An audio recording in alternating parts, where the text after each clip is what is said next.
ఆక్రమణల పర్వం యోగిమల్లవరం పుణ్యక్షేత్రంలో డ్రైనేజీ వ్యవస్థ అస్తవ్యస్తం. చివరకు శ్మశాన వాటికలు కూడా అధికార పార్టీ నేతలు ఆక్రమణ. మహిళా శక్తికి అండగా కార్యక్రమంలో పులివర్తి సుధారెడ్డి. పవిత్ర పుణ్యక్షేత్రమైన తిరుచానూరు పంచాయతీ యోగిమల్లవరంలో చెరువులు, కాలువలు, ప్రభుత్వ భూములు చివరకు శ్మశాన వాటికలు కూడా అధికార పార్టీ నేతల ఆక్రమణకు గురవుతున్నాయని చంద్రగిరి నియోజకవర్గం తెలుగుదేశం పార్టీ ఎమ్మెల్యే అభ్యర్థి పులివర్తి నాని సతీమణి పులివర్తి సుధారెడ్డి ఆరోపించారు. ఆదివారం మహిళా శక్తికి అండగా కార్యక్రమంలో భాగంగా ఆమె యోగిమల్లవరం మహిళలతో కలిసి సమావేశం నిర్వహించారు. ఈ కార్యక్రమానికి ముఖ్య అతిథిగా పులివర్తి సుధారెడ్డి హాజరయ్యారు. ఈ సందర్భంగా స్థానిక మహిళలు పలు సమస్యలు ఆమె దృష్టికి తీసుకుని వచ్చారు. తిరుచానూరు సర్పంచ్ గా రామచంద్రారెడ్డి ఎన్నిక తర్వాత యోగిమల్లవరంలోని ప్రముఖ శివాలయం కమిటీలో స్థానికులకు చోటు కల్పించకుండా బయటి వ్యక్తులను తీసుకొచ్చి పెత్తనం చలాయిస్తున్నారని మహిళలు పులివర్తి సుధారెడ్డికి తెలిపారు.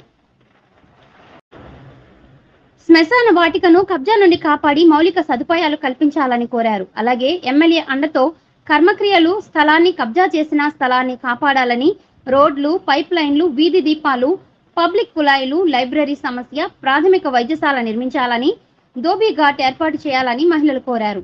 వర్షపు నీరు గ్రామంలోకి రాకుండా శాశ్వతంగా నివారించాలని తెలిపారు.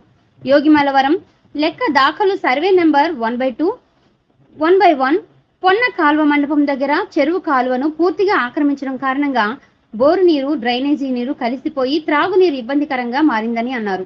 అన్ని సమస్యలకు నా భర్త పులివర్తి నాని పరిష్కారం చూపుతారని పులివర్తి సుధారెడ్డి అన్నారు.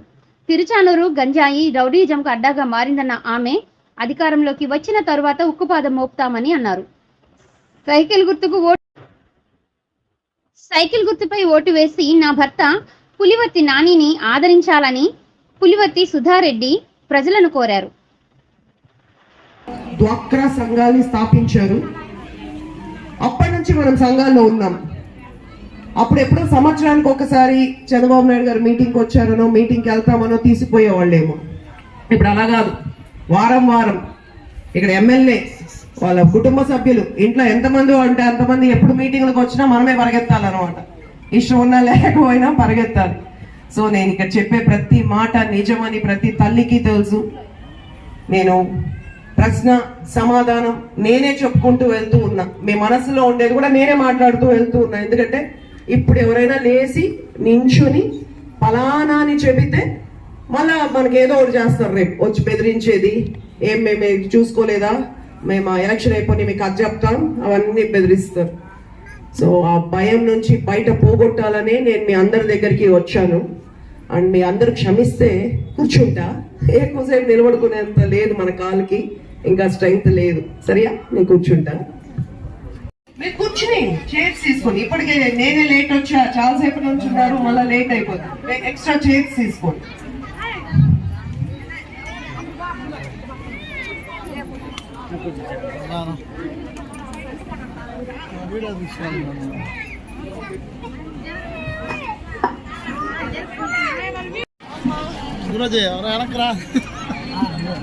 వెనక్కి నేను తీసుకున్నారా ఫోటోనే కదా వీడియో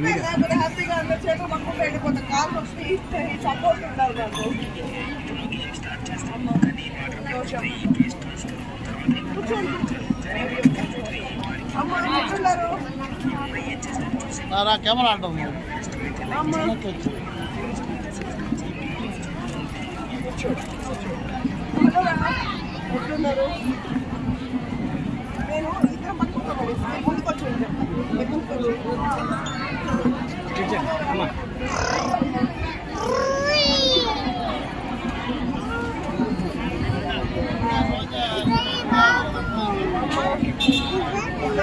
ఏమన్నా రాయా నువ్వు కొంచెం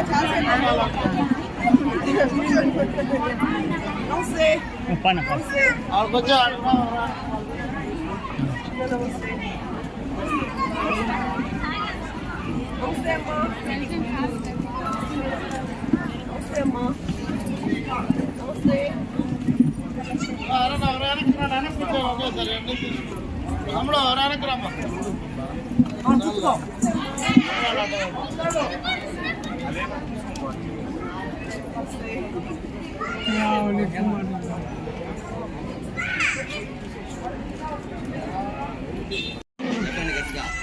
కానీ ఇక్కడ పార్టీలకు అతీతంగా వచ్చి ఉంటారు.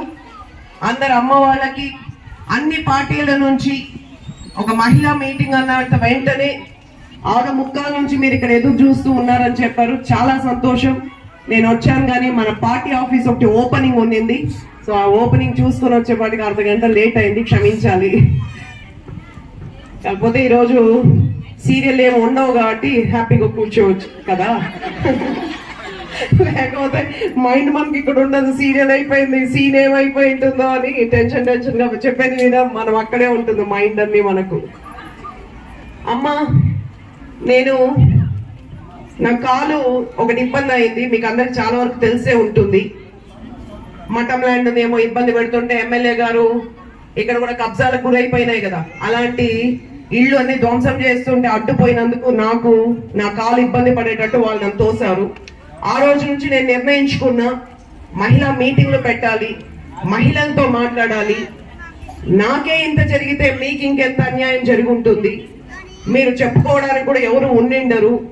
సో నేను మీ అందరికీ తోడుగా ఉండాలి అని ఆ రోజు నిర్ణయించుకున్నాను. నేను దీంతో పాటుగా గంజాయి, విచ్చలవిడి గంజాయి, నేను ఇంటి దగ్గర ఉన్నంత కాలం, ఇంకా చెప్పాలంటే ఒక 6 నెలల నుంచి ఎక్కువ పబ్లిక్ లో ఉంటున్నా. సంవత్సరం నుంచే, అంటే లోకేష్ గారు యువగలం స్టార్ట్ చేసి మార్చి ఆఖరణ జరిగింది. అప్పటి నుంచి గంజాయి బాధితులు చాలా మంది మనల్ని అప్రోచ్ అవుతూ వస్తూ ఉన్నారు.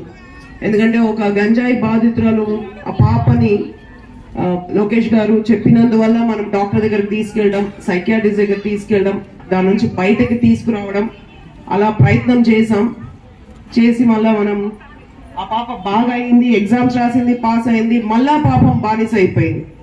అదేంటంటే అందుబాటులో ఉండేంత వరకు గంజాయి, పిల్లలు అలవాటు పడిపోయినాక దాని నుంచి బయటకు రాలేరు. ఒక్కటే మన పిల్లలకి ట్రీట్మెంట్ ఇచ్చేది కాదు, గంజాయి లేకుండా నిర్మూలించిన రోజే మన బిడ్డలు బాగుంటారు. ఆ ఒక్క దీంతో నాకు ఈ కాలుని ఎమ్మెల్యే కుటుంబం పోలీసులతో తోయించారు. నా కాలు ఇబ్బంది అయింది. ఆ రోజు నేను నిర్ణయించుకున్నా, మహిళల్ని నేను కలవాలి, నా బాధలు వాళ్ళకి చెప్పాలి, వాళ్ళ బాధలకి నేను తోడుంటానని ఒక మాట ఇవ్వాలి, గంజాయి నుంచి మన బిడ్డల్ని కాపాడుకోవాలి. ఈ 2 కాన్సెప్ట్స్ తీసుకొని ఈ పాటికి ఆల్మోస్ట్ అయిపోయిందమ్మా, 20 రోజుల పైన అయింది. నేను ఇలా ప్రతిరోజు మీటింగ్స్ పెడుతూ వస్తున్నా. అంతకుముందు భయపడేవాళ్ళం మనం, మీటింగ్స్కి రావాలన్నా, బయట పడాలన్నా. తెలుగుదేశం పార్టీ మీటింగ్ అంటేనే, వాళ్ళతో మాట్లాడితేనే మనకు పవర్ కనెక్షన్లు కట్టు, అన్ని కనెక్షన్లు తీసేస్తారు, రేషన్ నీరు బెదిరిస్తారు అన్ని. ఈరోజు కోడ్ వచ్చింది, ఎలక్షన్ కమిషన్ మనకు తెలియని మన పిల్లలు, పక్కింటి పిల్లలు వాలంటీర్స్ గా పాపం తెలియక తప్పులు చేశారు. పార్టీ ఎలా చెప్తే అలా నడుచుకున్నారు వాళ్ళు. వాళ్లకు భయపడి మనం ఉండిపోయాం కదా. ఎక్కడ ఎవరితో మాట్లాడితే, సంఘాల్లో ఉండే వాళ్ళైతే ఇంకా ఘోరం.